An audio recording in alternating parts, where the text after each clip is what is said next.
We are welcome everyone to the coaching best practices section. We're going to go ahead and give a couple minutes just for people to kind of get in the room and transition over from the keynote address. So we'll start here in just about 2 minutes.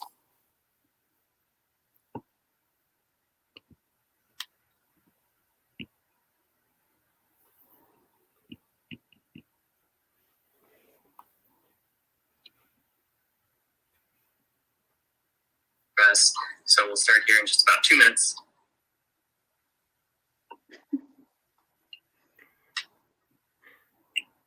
That was me, Nate. I've gotten used to hearing my voice over the last year of this virtual stuff, so it's not quite as awful as it used to be.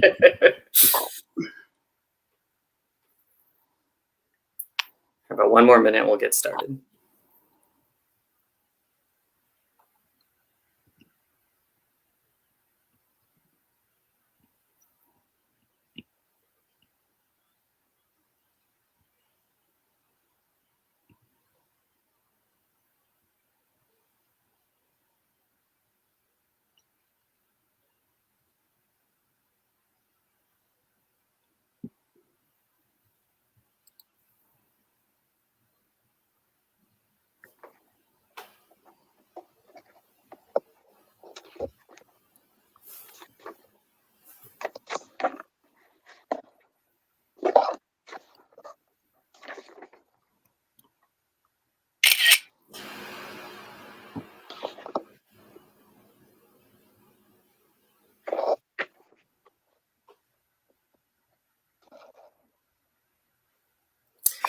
All right, everyone. I think we'll go ahead and get started. So just again, reminder, this is the coaching best practices from the field session that we're in now.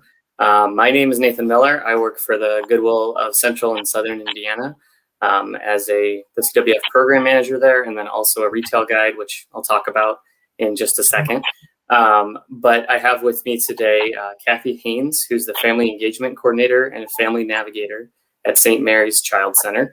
Emmanuel Ivey, who's the Senior Director of Workforce Development and Entrepreneurship at the DeMartin Christian Center, and then Eddie Rickenbach, who is the manager of the Goodwill Guides program with me at Goodwill of Central and Southern Indiana. So thank you all for being here today. I'm actually going to go ahead and kick us off with my presentation. So I'll go ahead and start sharing my screen and get that going.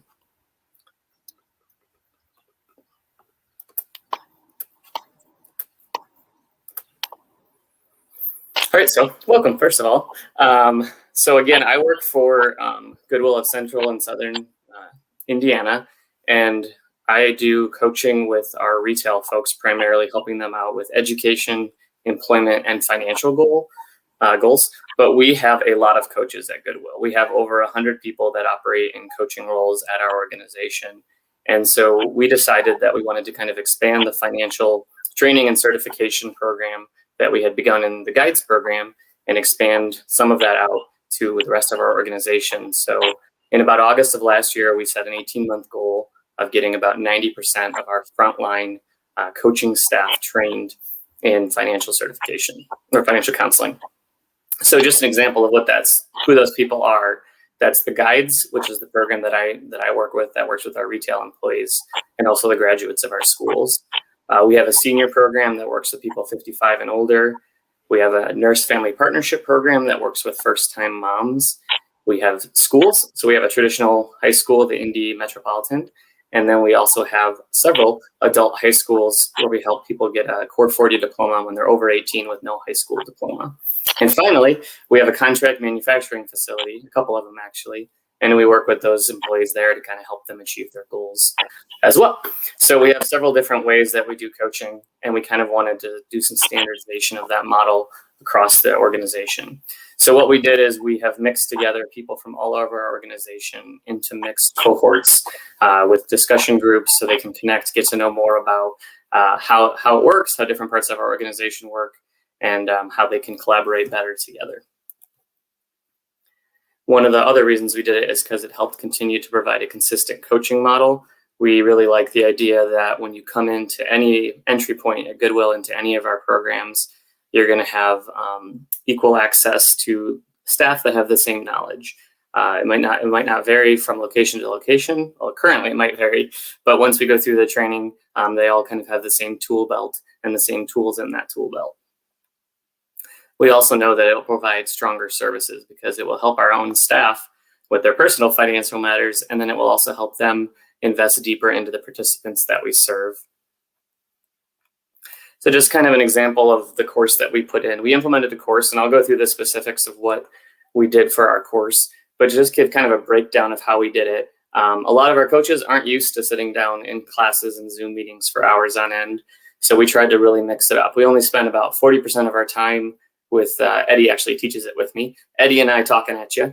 And then the rest of it is breakout rooms, in-class activity, some external work, and class discussion. So we really wanted to be very engaging so that the staff would be focused and paying attention and just very interested in what we're talking about. And so far, we've taken about 40 people through it, and it's been very successful. So the specifics of what we actually do. We said, yes, we're doing financial counseling, but what a wonderful opportunity to get 100 people over the course of a year into a class and provide some professional development. So we decided to focus on 3 different types of professional development. One was coactive coaching. So many of you might be familiar with this, or if you work with, Center for Working Families, the Southeast Community Center did this for a lot of the coaches in that program. But we really bring the idea of working beside clients, helping them discover kind of on their own what their goals are, and guiding that self-discovery path versus being very prescriptive on what to tell our participants to experience. And then we also did Strengths Finder. So for that one, we realized that coaching up to our strengths is a lot of times more effective than trying to overcome our weaknesses. So we help people identify their top strengths and how they can utilize those in a coaching relationship, and then just, in their life and relationships in general. And then finally, we use the Enneagram program. So we do that kind of as a journey of self-discovery to help our coaches understand what unconscious biases they might have that they bring into the coaching relationship. And so that's kind of our professional development piece. But the main thrust of what we do is we train the staff in the Consumer Financial Protection Bureau's Your Money, Your Goals program. So that program is totally free of charge. You can get certified for free as a coach if you go on the Consumer Financial Protection Bureau's website. And you can actually get certified to deliver that content at any organization to anyone. And the reason that we really like that toolkit is because it not only provides a variety of topics, everything from setting goals, saving for emergencies, credit, dealing with debt, privacy issues. But what it also does is it provides how to do things, and then also just the information about why they work, how they work. So for example, in the credit section, it'll actually explain for the coaches how credit works, how it functions, what are the different roles it plays in your life. And then it will provide in the same document tools that the coaches can use with students, that they can get engaged with them with tools and handouts to really kind of spend that long-term relationship diving deeper into it than just having that base level knowledge. And we found that that's been very effective. They've begun to incorporate it into their work in different ways and to introduce it earlier into the coaching relationship. And we've really seen that kind of launch it to the next level. So that's the main thrust. And then we also said, what's also helpful is a lot of our folks that we work with are like Deborah here with a negative monthly budget of $1,000. So we say, how do we support the income of someone going through that? And so just about every organization has a coach or guide or person who could show you how to take that negative income and move it to a positive. So that's what we did, is we went line by line in her budget and helped to talk about how we could access WIC or TANF or SNAP or any other governmental programs that can kind of help support the income. So once they have the financial knowledge, they can identify the gaps in the budget, and then they can kind of use some of those income supports to help plug the budget holes they may find during that time. And then the last piece we also do a financial certification, so the coaches actually have something they can put it on their resume. It's just something kind of nice for them to have as kind of a capstone of the class, that they actually will walk away as a certified financial health counselor. So we're pretty happy about that.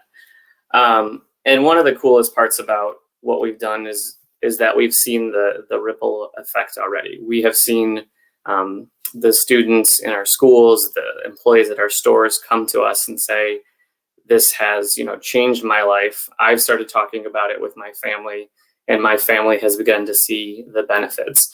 And we've introduced various programs over the years, matching savings programs, kind of incentives for increasing credit, and it's spilled over to their children. We've had people tell us, now I can save money for my family. So if emergencies come up, I'm not getting into debt. I've improved my credit so we can move into a safer place for me and my family to live. And then some of them have said they've also opened, not checking, but savings accounts for their children, so that down the road their children have money to kind of be successful and start off a little bit better than they may have started off themselves. So that's kind of a little wrap up of what we've done. We do the professional development. We focus heavily on the Your Money, Your Goals, kind of using that as our tool. We do the income supports to help show how to support the income of our folks. And then we cap it off with a financial certification. So that's kind of a brief overview of what we've done at Goodwill and the big project we're working on to get, as I mentioned, over 100 of our staff kind of certified in this process. We are going to have a Q&A at the end. So if you have any questions, feel free to kind of hang on to those and we will get through those. But I'm going to go ahead and at this point stop sharing my screen and kick it over to Kathy.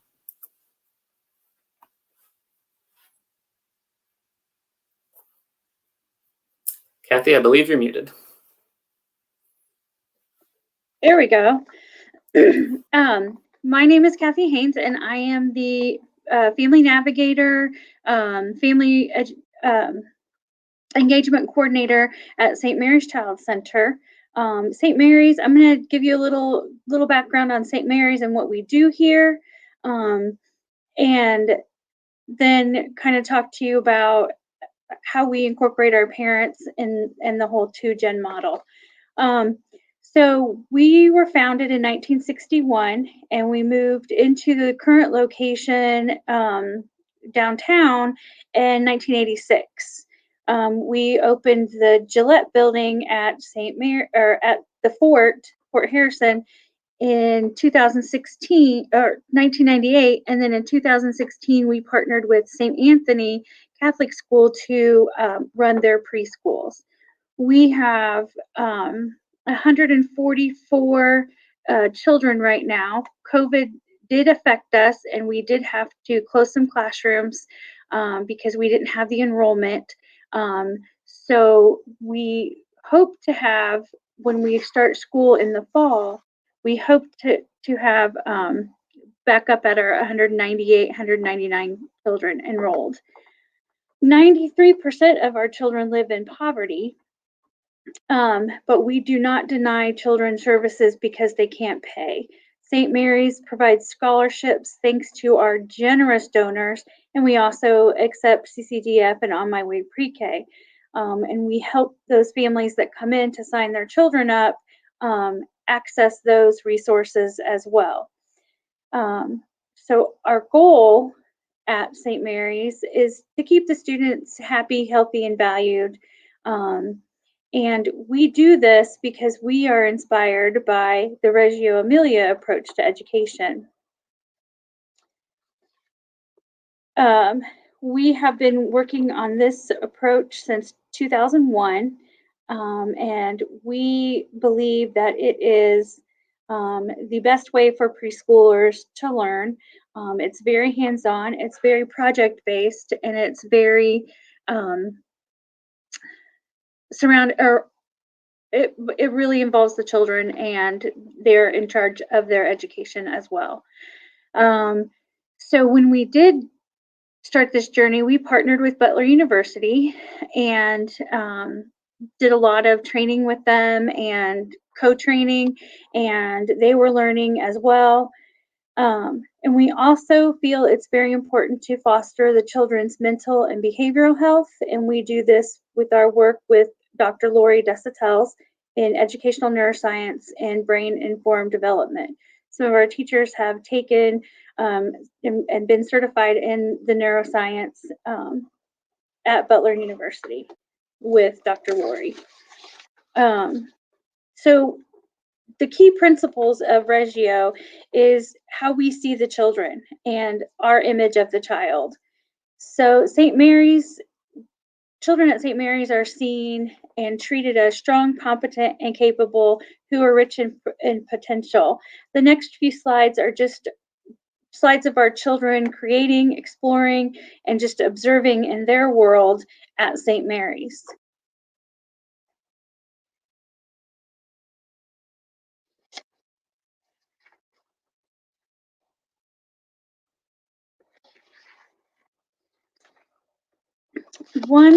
Another big, huge key principle in the Reggio philosophy is the role of the parent or the families in our program. They are competent people too, just like their children, and we know and respect that they are their child's first teacher. So we want them to, we encourage them to participate in their child's education activities and be active contributors to their classroom by giving their time and their talents, because we believe that everybody has talents and everybody can make an impact on these children.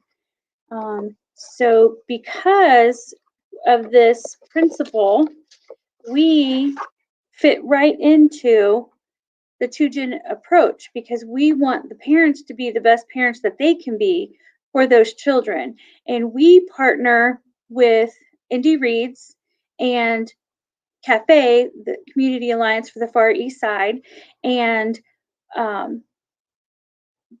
their programs, so that we can refer our parents to the services and the classes that they may need to increase their income, get financial support, budgets, and just make their life better, so their children's life can be better. We focus on the child part and then refer out any of the other services that we need. We have been fortunate to have an impact on our community in a positive way, and we're grateful that the United Way has helped us be able to do this, and will help us continue to work with our families and children. As I mentioned, we partner with Indy Reads, and we refer parents for their English language learners class, because we have the majority of our parents at our East Side location are Spanish speaking, and English is their second language. We have noticed that our families that attend classes that in English, that their children speak more English. So when they learn, their children learn, and it helps them to be successful in our environment as well. They also have an high school equivalency class, and we have a couple parents that are utilizing that. And then with Cafe, we were fortunate enough to be able to partner with the Great Families program at the beginning, and we have continued that partnership, and our families benefit from their financial coaching and behavioral health and everything that they have to offer in order to help them become more successful and get better jobs and those sorts of things. When we feel like our parents, we need to build relationships with them before we even talk to them about any program. We need to find out what they are interested in, maybe some of the assistance that they may need. We pass out surveys and ask if they're interested in certain topics, or if they might benefit from something, because we feel it's important not to tell them what they need, but help them discover what they need, so that we can then help them get those resources. So I'm going to go ahead and send it over to Emmanuel so he may present.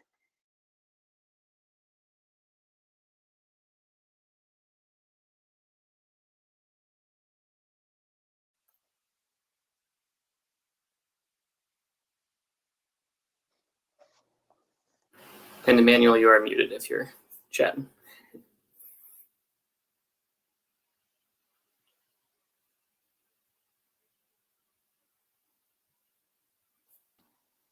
All right, there we go. There you go.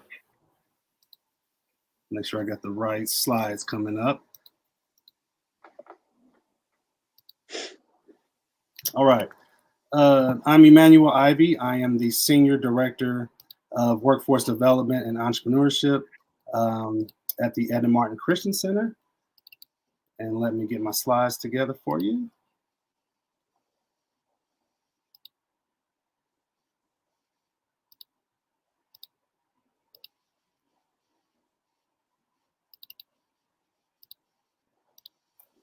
Okay, here we go.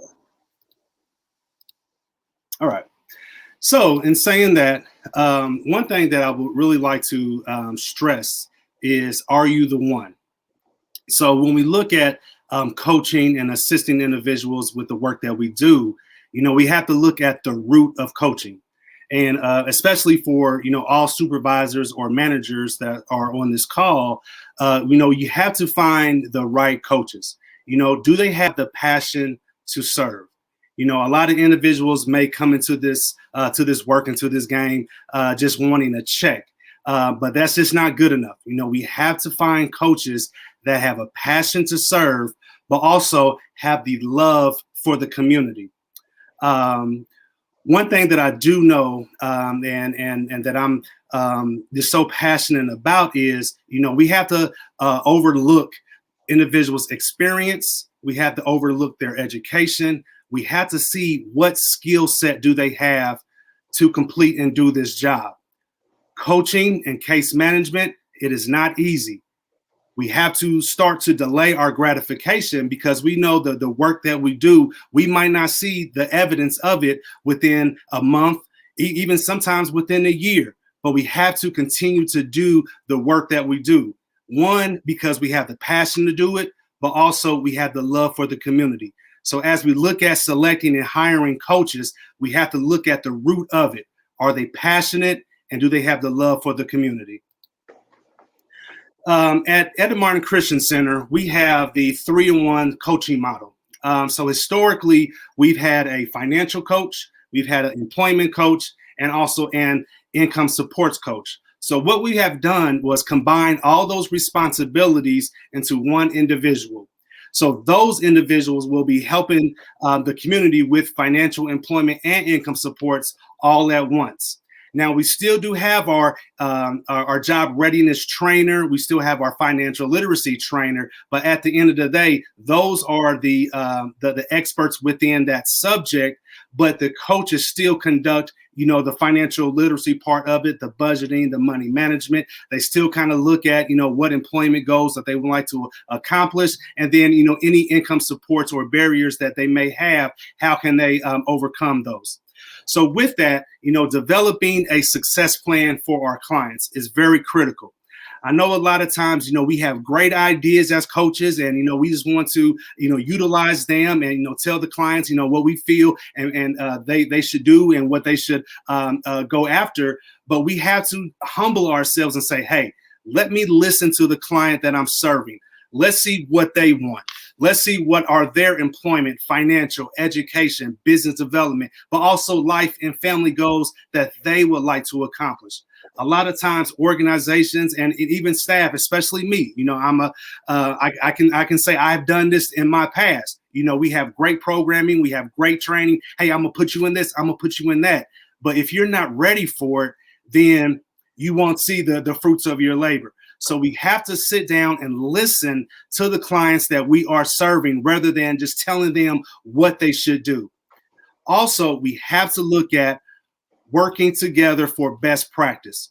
As the 3-in-1 model, everybody might not be skilled or have strengths in every single aspect of it. So when you do have those team members on your team, that are experts or know best practice about something, just go to them, ask them, hey, I have a situation, with the client, this is what I've told them, but hey, do you have, better ideas or ways that I can work with them? So like I said, humble yourself and no one understands understand that you may not know everything, and it's okay to contact, the individuals that you work with. Also, as a coach, you have to develop your resources and skill sets. Attend conferences just like this. This is a great opportunity, to learn about best practice, a great opportunity to learn about what other organizations are doing. Also, attend, the workshops that are available as well. One thing that is very critical in your success is reaching out to other community organizations and partners that you may have. If you're not doing those services in-house, it's okay to provide that warm handoff to other organizations so you can help grow and develop the client that you are serving. Also, skill up with certifications and degrees. If you don't have the education, if you don't have, the degrees or the certifications to really truly do your job effectively, ask for that. Ask for a certification. Ask to see, are there opportunities where I can earn a certification and or degree while I'm working here so I can better myself. I used to work with Goodwill years ago with Eddie and Nate, and then that's what we did. We earned our financial literacy certification. So as we work, as we grow within the organization, and as we work with our clients, we have to continue our education as well. It's no good to tell the client, hey, go to training or do this and do that, and we're not doing it ourselves. So I just encourage that extra level of education. It doesn't have to be, okay, I had to go to college for additional 4 years. But if there's, certifications within your skill set that you would like to learn, go ahead and shoot for it and go for it. And then last, we have to learn how to go virtual. At DeMartin Christian Center, we are still virtual learning. Especially for my program with adult learners. We are going back in person June 1st, but we had to pivot. Our platform of choice is Zoom. So, it took me, a few months to really truly work the Zoom and how to relate, to the clients. But as I worked with them, as I worked with the different softwares, it's okay, I'm very comfortable with it now and I can go forth. Yes, I would like to be in person, but at the end of the day, especially with this COVID-19 pandemic, we have to be flexible. And when it's time to pivot to go back virtual, we have to do that, without any hiccups. So definitely skill up, earn additional certifications, but develop your virtual skills, because if this thing shuts down again, are you going to just stop and quit? Or are you going to move forward, with the path and with the advice that you're going to give to your clients? But also we have to look at and consider that our clients may not have the devices and or the internet connectivity to go virtual with training and or your one-on-ones. So now you have to problem solve. Now you have to critical think. If we're virtual, how can we relate? How can we communicate with our clients? So that's where working with additional community partners, are you guys open? Is it okay if my clients, come in to your facilities for a few hours to get on the trainings? Build those relationships, because everybody doesn't have everything. So some centers may have a better technology and better devices that they can use. Other centers, may have, different training programs that the client, may be interested in. So learn how to use and go virtual, because that will definitely help and save you a lot of time. Right now, a lot of my one-on-ones are virtual. So when we go back in person, I'm like, hey, I just might do my one-on-ones virtual, so I can have them back to back and things like that, rather than having to travel or the clients travel to me, that they possibly might be late. They possibly, might miss their appointment, so utilize, what you've learned during this COVID and implement that, within your training, but also within your coaching. Now I would like to pass it to Eddie. Thank you, Emmanuel. It's good to see you again. It's pretty obvious why we definitely miss you over here at Goodwill. So everybody will be able to see my technical ineptitude as I am trying to share my screen. Give me 1 second here.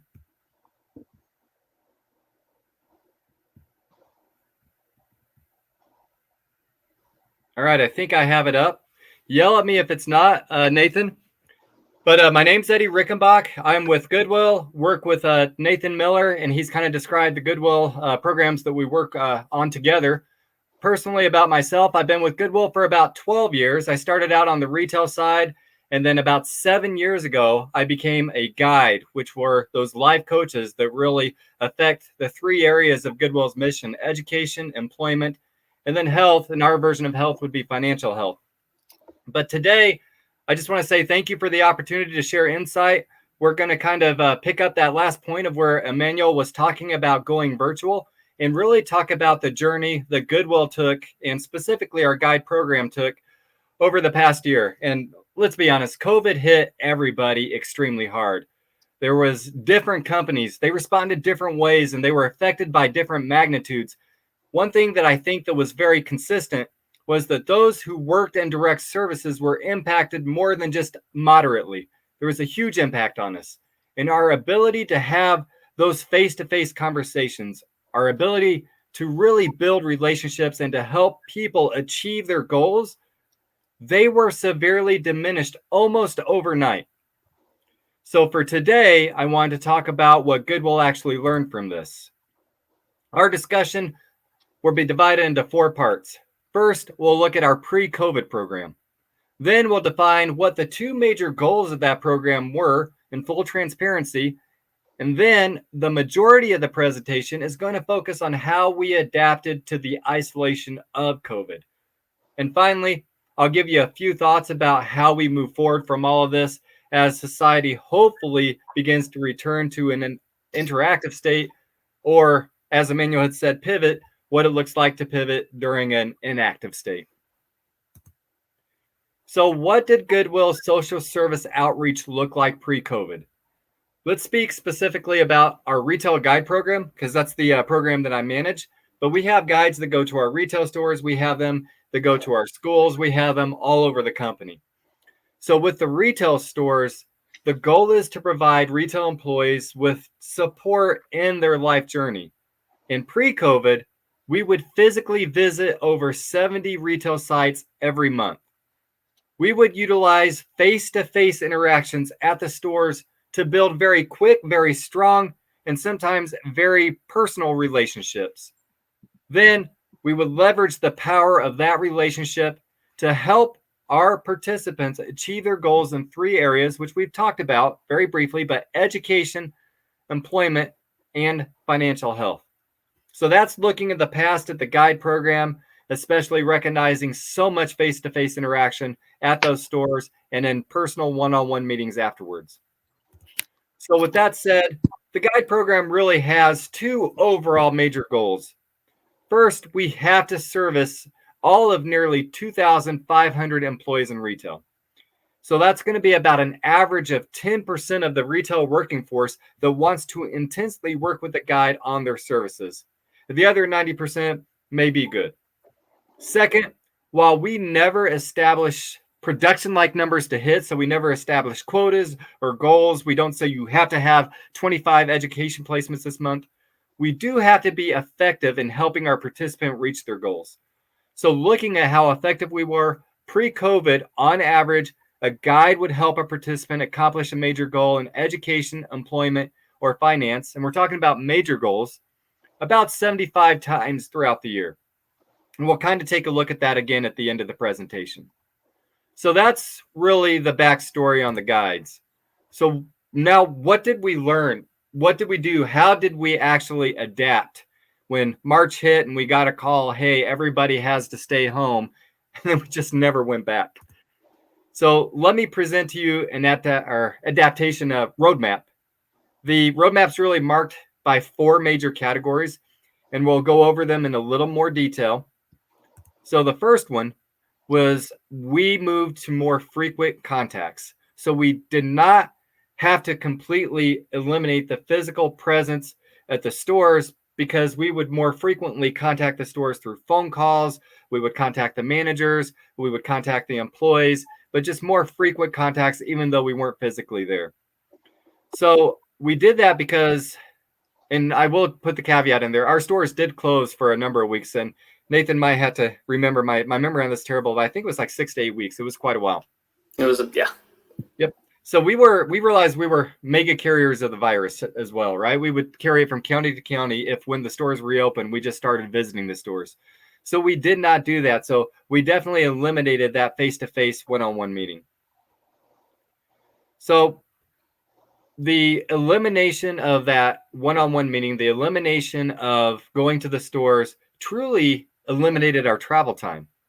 And that standard 1 hour physical meeting we would have to catch up with what's going on with our participants and how we can propel them and motivate them to take the next step towards their goals, we were able to replace that with those shorter, more frequent contacts. Now, in all disclosure, we already had evidence in the past through some of our guides that more frequent, shorter contacts serve to push participant momentum more often and stronger than those less frequent, longer physical meetings. But there was no better time to really test that theory than when COVID hit. So also scheduling a non-physical meeting became so much easier because you don't have to deal as much with, well, I have to drive to get there. Where are we going to meet? We had more flexibility in our schedules because we had more time without the travel time, without the store visits, and our participants have a little more flexibility in their schedules. So just scheduling the meeting itself got to be a little easier. Second, we established a social media presence. So our company uses a platform that's like Facebook for workplace. I think it says workforce there. I think that's actually workplace is the platform we use. And we became very active on this. If you look on the screen, that's our very own Nathan Miller doing a video that we actually made. We gave our target population the ability to absorb so much information. And through that, we decided to create a digital curriculum for financial topics. We put it onto our workplace, our Facebook for workplace. And then everybody had access to the digital content at their own convenience. We even created that content and posted it on YouTube. So if you had the YouTube link, you had it. We posted it on our internet media. We posted it on Facebook. So we really started to become a social media juggernaut of presence, just trying to get the information out there. And then when our participants or our employees saw something they liked, they could self-select into our services. So third, meet the participants where they are. I think we all probably say this, but I got to say it's kind of like Emmanuel was just talking about. That really evolved during COVID. So I've already referenced kind of many times of lack of physical presence during COVID. Meet the participants are more about how is it that we can communicate to COVID and how can we do it maybe in a digital way, or how can we do it in the way that the participants prefer to be communicated to, but not face to face. So Zoom, I think we all know Zoom, and I think we're so zoomed out, but we definitely got a check mark there, right? Maybe a participant wants FaceTime. Maybe it's Facebook Messenger video chat. Those are all check marks. Does somebody prefer a phone? Do they not have that access to the digital media? Do they not have internet? Check. FaceTime, Facebook, or we already talked about Facebook Messenger, text messaging, TikTok. No, I'm not gonna lie. We didn't jump on the TikTok train. We not professionally at least. We didn't do that one. But whatever worked for the participant, that worked for us. So finally, there's one other thing that was important, and I want to spend a little time on this and maybe slow down a little bit about this one, and that's mental health. And this was not only for our participants, but this was for internally our own team, our own employees. And this honestly is a battle that's still going on even today. Look, COVID is hard. We've already said that. People struggled both mentally and emotionally, and people are continuing to struggle. The world is still not the same, and it's probably not going to be the same for a long time, if not ever. So if there's any benefit to COVID, it's that we can see the taboo of talking about mental health is starting to evaporate in the workplace. So with our team, we would do time just built in just to de-stress. Part of our schedule would include outdoor time. It would include workout time. It would include ping pong time.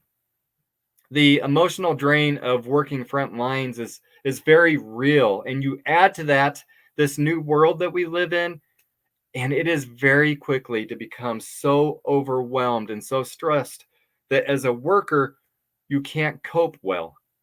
And that translates to your personal life too.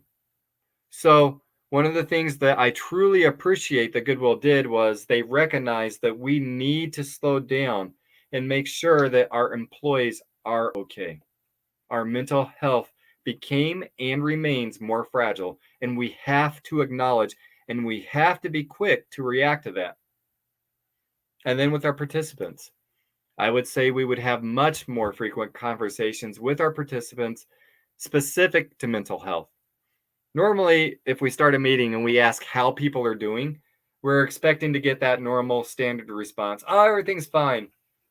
But now when we talk to our participants, that how are we doing, that takes a whole new meaning. And we ask it with a whole different type of caring voice. We give them a chance to vent, to have a needed safety net, to have a non-judgmental interaction. And the result of this was that those relationships that were not face-to-face, that we had more frequent contact, they became stronger. The foundation became stronger. So did it work? Like, I'm preaching all this stuff, but did it really work? Did making these changes help us persevere during COVID-19? And I'll right off the bat, I'll tell you, it took time. It took adaptation. It took the pivot, and it took us a second to pivot. But we're rolling now. Take a look. We have said earlier that the retail guides average about 75 goals or participant goals achieved per guide a year. And this year, right now, and this is trending, but our retail guides on the right-hand side of that track or graph in the blue are trending to exceed 100 goals achieved each guide. So that's with those reduced site visits. That's with the reduced physical one-on-ones. And I'm not going to lie, I didn't use a calculator on this, but I think my quick math said it's about 35% increase on our guide annual trend of the number of times somebody said, hey, Nathan, I need to get to school. Or, hey, Nathan, I need to get 100 points on my credit score. 35% increase. So how do we move forward from this? I'm going to leave you with two thoughts. The first thought is the world will be shifting back to face-to-face at some point, and some of our companies already have.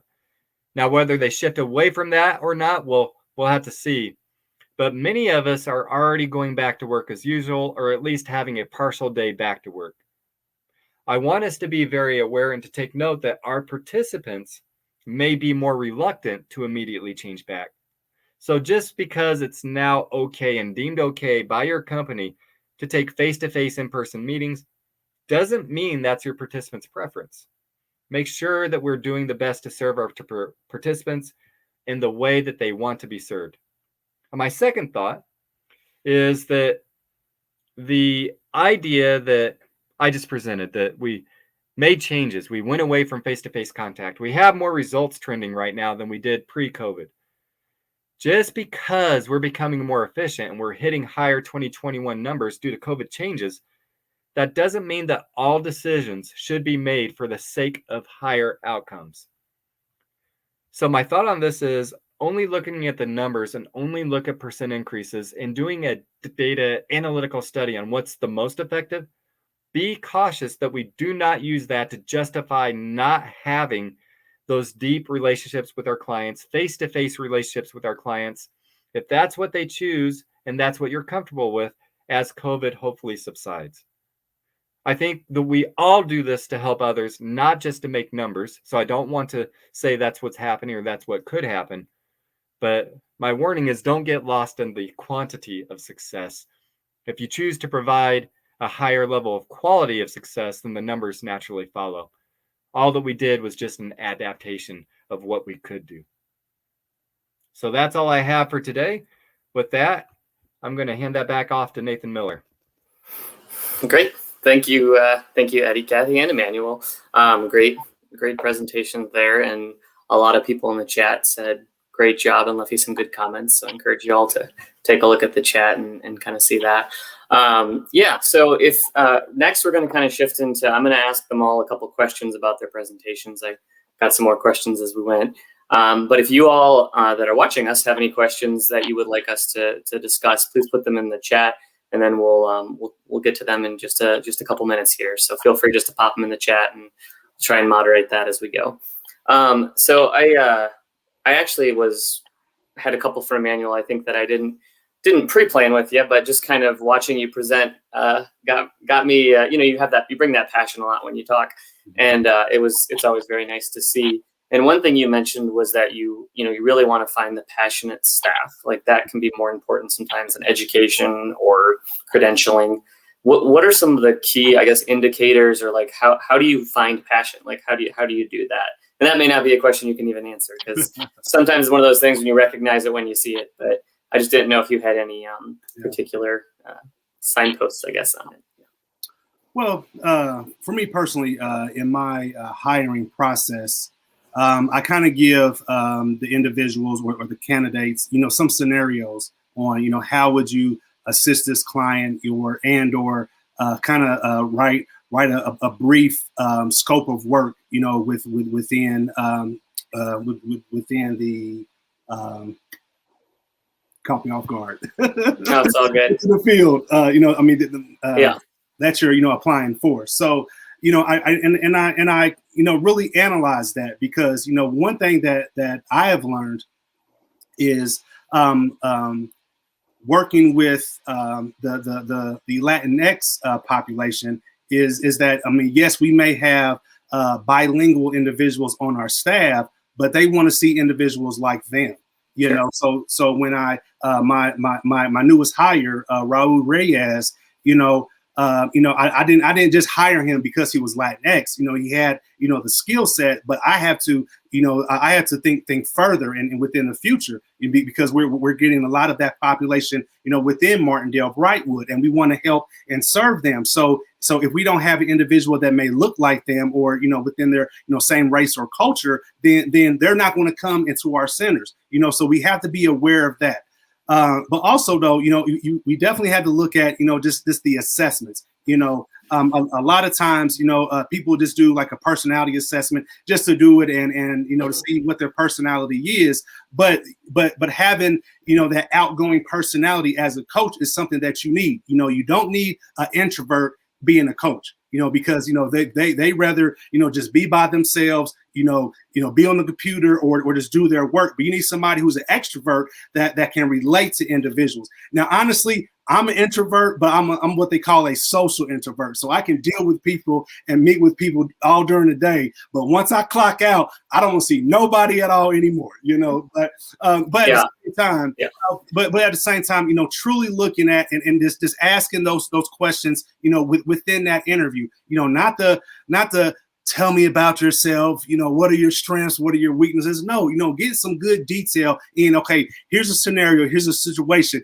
How would you resolve this? How would you coach this individual up? And really having that ear for it. Like I said, when on this last round, I did not look at education. I did not look at your experience. I asked these critical questions within this interview, plus I provided that homework for them. Also, when individuals have the second or third interview with me, they have to present something. So I give them a scenario, I give them some items to present, and you have to present. I have to see that, because if you can't present to individuals, how are you going to truly effectively work with them as well? Yeah. Well, you would think that Emmanuel and I planned that ahead of time based on how well he answered that, but we did not. That was spur of the moment question right there. Whitney, that question that you just popped up on the screen too was quite literally my next question for Emmanuel, was about kind of the 3-in-1 model, how that went. Because previously at your center, if I'm correct, they were separate coaches, and then you kind of combined them all together.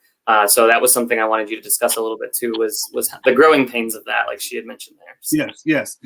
So it's actually been a almost like a 2-year process.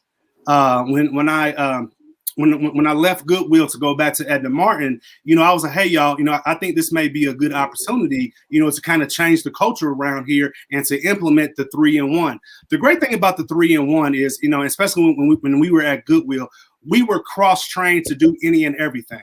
So when you are cross-trained, now you have developed your own personal skill sets so you can be more effective and efficient in working, with the clients that you serve. So as you know more about your finances and the finances, as you know more about the employment world and who's hiring, who's not, and what industries, individuals should go in, but also knowing about, how can you support these individuals with these multiple barriers that they may have. So, like I said, so it was truly a 2-year process.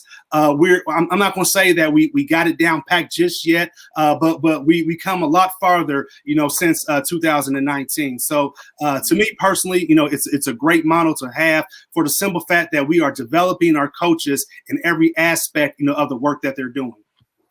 Yeah. I don't know if this is particularly a question, but I agree with a lot of what you said. Like, the relationship too that you make, right? Like, if you make a relationship with Emmanuel and then Emmanuel refers you to somebody else to work with, like, you can sometimes lose people along the way. We've had that issue just transferring different areas and stores and stuff with our participants. So it's definitely something that we've experienced. I also, and again, this is not really a question, but I like the kind of subject matter experts, because before we were doing even CWF, like at Goodwill, it was like, oh, Nathan does the financial stuff. So if you have question, go and chat with Nathan. And I think that's really helpful, to kind of have people on your team that you sort of are like, hey, guess what? You're going to be the Ivy Tech person. Like, you're going to understand that process better than others. So I was kind of glad you mentioned that. So I just wanted to, throw that out there. And I just think that, that's great because, that builds and cultivates the relationship, with the staff, because one thing that we don't want to do is leave somebody hanging. So we encourage that. If you have any questions, ask the individual that knows all about it. And if they can't answer it, then go to a community partner that may know. Right. I don't know how many times I ask. I go to the DeMartin Center and ask Miss Carla James questions about the IDA account, the twin account, and things like that. If we don't know, it's okay to say we don't know, but I will find out for you. I've just had I had like 3 orientations in the last 3 days for the programs that we offer, and I tell them up front, I don't know everything, but that's okay. Because you all know, and as clients, we should empower them, to share their knowledge as well. Because if we don't know, it's okay, but we will find out. But don't sit up there in front of the client like you know something and you don't, because they will call you out. Yes, yeah. And so Kim had a question there too. Is there data to support the 3-in-1 model versus the model of participants working with 2 or more coaches?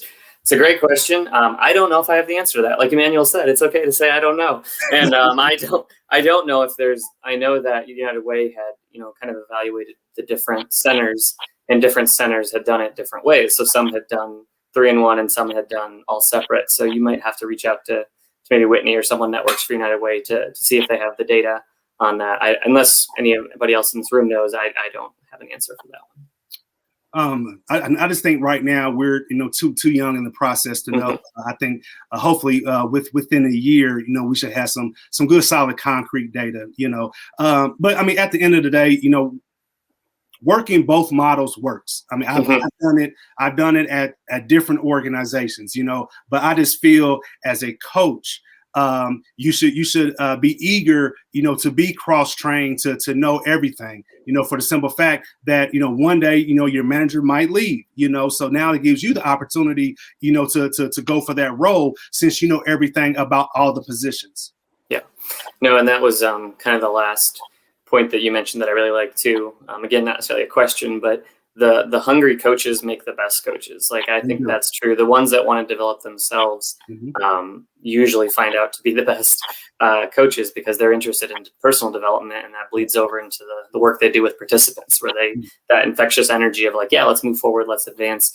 So when you're trying to find passion, I think finding people that are passionate about getting better is also really valuable. Exactly. And one thing that I do know, Kathy, I haven't worked with you, but Eddie and Nate, you all are very passionate and great at the work that you all do. Yes. We miss you. We miss you, Emmanuel. So, yeah. And then Kim had another question there on if we have an employment curriculum that we use for getting employed coaches certified and ready to work with participants. We don't as far as I'm aware, at Goodwill have one like that. We, as I mentioned, we kind of incorporate that coactive coaching model into the curriculum that we're doing, but it's not necessarily like a certification that they get at the end of it. And then for our staff, we utilize the Job Ready Indy curriculum through Employ Indy. All right, Manuel, I'm going to shift over to Kathy now and ask her a little bit, because Kathy, you mentioned a lot, you're working a lot with the children, but you said you do have parents that you refer over to other organizations. My question is kind of like, how do you identify which parents might want help? Do they open up to you? Is it something you get through conversations with them? And then kind of how do you navigate that referral relationship? So I, our teachers, pre-COVID were able to have face-to-face conversations all the time with their parents when they dropped off. And so we still can have that communication. It's just not as face-to-face. But teachers will tell me, hey, such and such said this. Is there anything that you can do? Do you have any programs that can help? Our secretary, she is bilingual, so a lot of our Spanish-speaking families go to her and ask for questions or ask her questions if she knows of any programs. I send out a survey that kind of asks, are you interested in financial coaching? Are you interested in, whatever it may be, better employment, learning English, getting your high school diploma? And so if they respond back that, yeah, those are things that they're interested in, then I really kind of work with those families and work with those individuals to get them sent to, like I said, our two main partners are Indy Reads, and we have had great success. I'm fortunate to have a great relationship with the staff at Indy Reads, Christina, and as well as Cafe. We've been cultivating our relationship with Cafe for the last 3.5 years. So I speak with Kim and with Rosanna, their coaches, weekly about things that they have available. And so I'm able to, and then I also learn about other programs too around, so that I am better able to refer those families to what they need or what they're interested in. Fantastic. Yeah. So in case everyone's paying attention there, relationships and continued learning are key to being successful in this world, right? Continuing to build those relationships, continuing to build them with other organizations, different parts of your organization that may do different things, because that can help you be a more effective coach. And again, that kind of hunger to learn more becomes infectious. And then the folks you work with want to do that. Kim, So I got one more question for Kathy, and then I'll answer your questions. I have another comment. Yeah.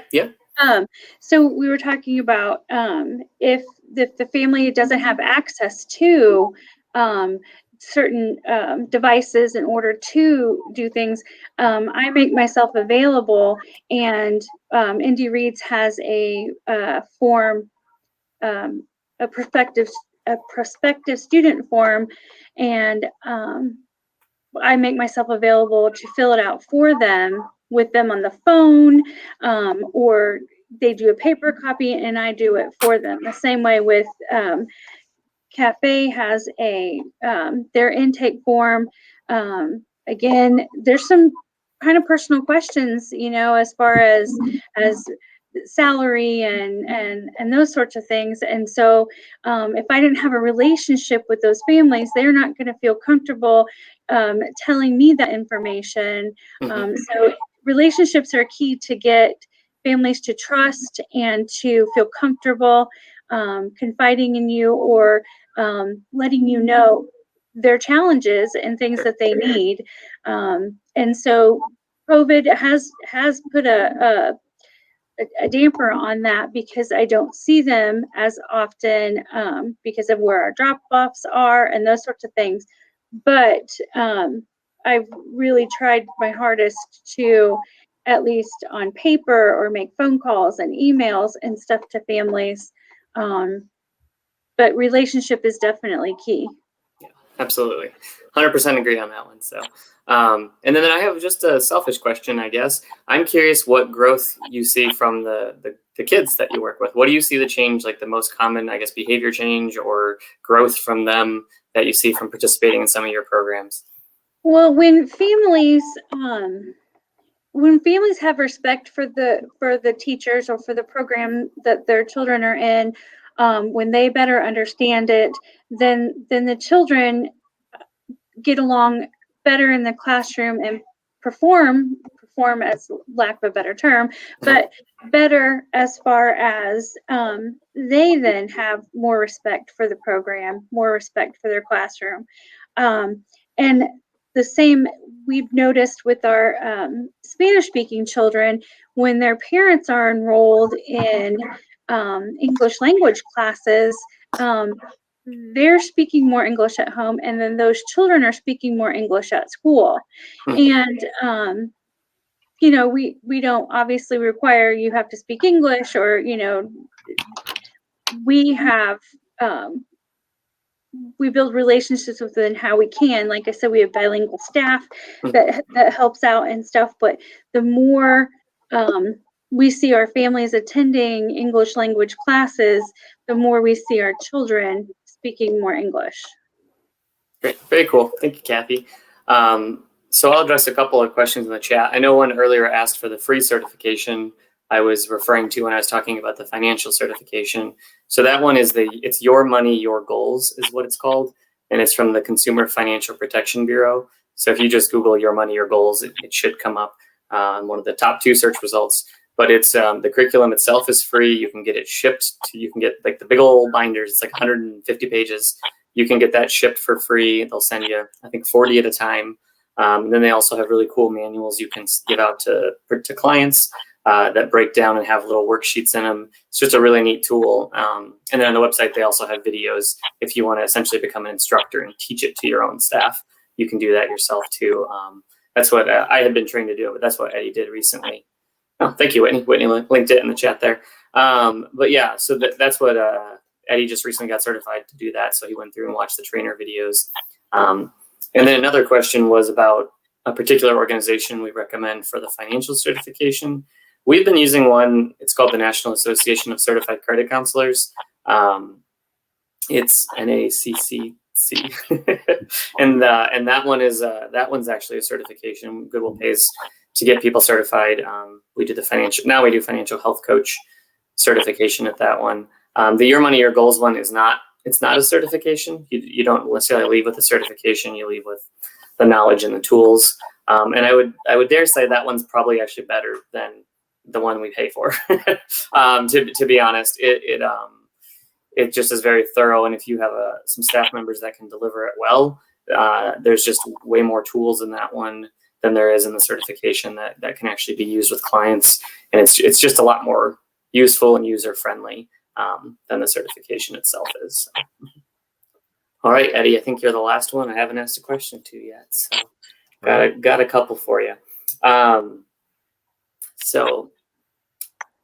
Sorry, I was just looking at the chat. I got distracted for a second. So that one she linked in the chat is the Your Money, Your Goals, the free one.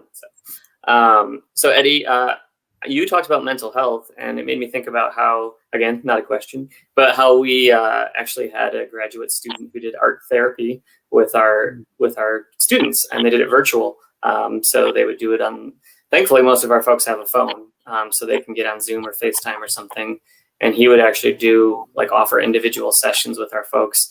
And it was not something we've done before. We just kind of wanted to try it, but we were kind of blown away by how many people just felt like they needed to take a step back from life and just take a couple minutes and I guess relax essentially. So he gave them some strategies and some cool tools, and that was a really helpful thing we did too. So the question I had was, how did the team handle the transition from always in person to kind of more virtual? How did that work for the folks that, I know the answer, but not everybody else does. So. I think it, to some degree, it depended on the person, but I think overall, we have built our program so strongly to focus on face-to-face relationships that to say that it was an easy transition, that would be a lie, right? A lot of what we do, a lot of how we, I think, fulfill satisfaction in our job comes through the relationships that we build. So when COVID hit and that got taken away, we did not immediately have all these answers. And so we were one day talking with the people that we've been working with for 6 months, for years, to the next day that we now were just separated from them, and it was a phone call or text. I think that the reason the mental health came up was it became very quickly obvious that we did not initially handle it well. I think we were sad about it. But the flip side of that is that we still recognized, I think, within each other that we had connection, communication. We had daily meetings. We used to have weekly meetings. We used to have weekly meetings at like 3 o'clock on a Friday that we all actually attended and participated in. That's pretty rare. So we would have daily meetings in the morning. We would have, as we had talked about, the time to de-stress. We would call each other. We would support each other. It sounds very like almost touchy-feely environment, but I have to tell you, it was a tough transition. It really was. But we kept our focus. We kept the goal in mind. The goal eventually was that we were going to figure out a way to best serve our participants, our students, and our clients within Goodwill. So we pushed through it, but it definitely was a difficult transition, Nathan. Yeah. And so we know that not everybody that we work with is very tech savvy. Not everyone that we co-work with is very tech savvy either. So when it comes to participants that weren't particularly tech savvy, how did that affect them, or how did that work for them? How were they able to still receive, coaching? Let me answer that. So in two ways. So being able to use a phone or a text. Some of our participants don't text, they only use phone. It goes back to meet them where they're at. If we know that somebody only prefers phone conversation, then we're not going to send them to a Zoom invite or invite them to a Zoom conference or send them digital curriculum that we just made a video about how to increase your credit score. Those are still going to be situations where we meet the clients, the participants, in the way that they need to be meted. Or meted. That's not a word. Met. It sounded great coming out, but no, my brain registered that. So that's the first part of it. And I think the second part of it was there was also the recognition that once we had a participant who was disconnected from the digital world, that their level of isolation was that much more increased than everybody else, because at least I can see you, Kathy. I can see you, Emmanuel. I can see you, Nathan. We can have these conversations. I can see you laugh. But we had some people who were at home alone and without that. And to be very aware of that and to be able to have appropriate conversations. It's very difficult to hold somebody accountable to setting a goal and achieving a goal when they're in a depressive state. Yeah, for sure. To be able to have community partners to refer to if somebody does need somebody to talk to that is beyond our level of talking. To be very aware of that, I think, was necessary. And to even be bold enough to have those conversations. Thanks, Eddie. Cynthia, you mentioned in the chat if we could share the types of art therapy they were able to do. I actually can't share them because it's a master's student who's doing his degree in therapy. So he has all the content. It's his stuff. So I don't actually have access to that material. But if you want to message me, I could put you in touch with him afterwards. So feel free to reach out. I think earlier Whitney linked how to contact the presenters. So if you can link it again, that'd be great. But that would be the best way probably to talk with him. Yeah. So I think that's all the questions that I have for you all today. If anybody has any last ones in the chat they want to shoot out, feel free. But other than that, I think that we're all good. Kind of the lunch and learn session Whitney mentioned is next. And as far as I understand, we have David Reed, the Deputy Director of Child Welfare Services, who's going to be talking about one of their initiatives over lunch also. So thank you all very much. Appreciate all you attending, and thank you all for chatting too, my co-hosts here. Thank you, everybody. Thank you. Thank you.